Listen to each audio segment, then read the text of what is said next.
KPCC secretary ചന്ദ്രൻ തില്ലങ്കേരി മന്ത്രി സണ്ണി ജോസഫിന്റെ special private സെക്രട്ടറിയാകും. Benny Thomas രാജിവെച്ച ഒഴിവിലേക്കാണ് ഈ നിയമനം. CK വിജയൻ വിവരങ്ങളുമായുണ്ട്.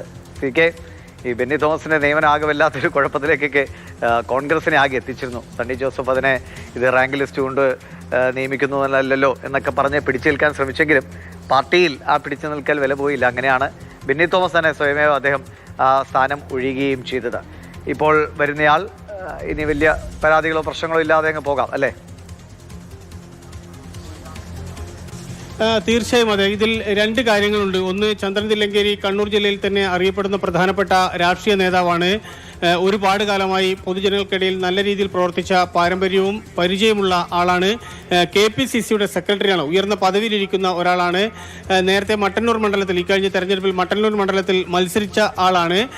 ആ രീതിയിൽ നോക്കുമ്പോൾ അത് മാത്രമല്ല, സണ്ണി ജോസഫുമായി വളരെ അടുത്ത ബന്ധം പുലർത്തുന്ന ആൾ കൂടിയാണ്. അതുകൊണ്ട് അത് രാഷ്ട്രീയമായും അതോടൊപ്പം തന്നെ ഒരു സ്പെഷ്യൽ പ്രൈവറ്റ് സെക്രട്ടറി എന്ന നിലയിൽ അത് മറ്റു പ്രവർത്തനങ്ങളുമായും എല്ലാം തന്നെ വലിയ രീതിയിൽ ഗുണം ചെയ്യും എന്നാണ് പാർട്ടിയുടെ വിലയിരുത്തൽ, മുന്നണിയുടെ വിലയിരുത്തൽ. അതിന്റെ ഭാഗമായാണ് അദ്ദേഹത്തെ അങ്ങനെ ഒരു പദവിയിലേക്ക് കൊണ്ടുവന്നത്. കാരണം ചന്ദ്രൻ തില്ലങ്കേരി വരുമ്പോൾ പിന്നീട് ബന്ധു നിയമനമെന്നോ അതായത് സമുദായത്തിൽ നിന്നുള്ള നിയമനമെന്നോ അത്തരത്തിലുള്ള ഒരു കാര്യങ്ങൾക്കും ഒരു വിവാദത്തിനും യാതൊരു സ്ഥലവുമില്ലാതെ അല്ലെങ്കിൽ അങ്ങനത്തെ ഒരു ഇടമില്ലാത്ത രീതിയിലേക്ക് അത് മാറും. അതുകൊണ്ട് വിമർശനങ്ങൾ ഒഴിവാക്കാം.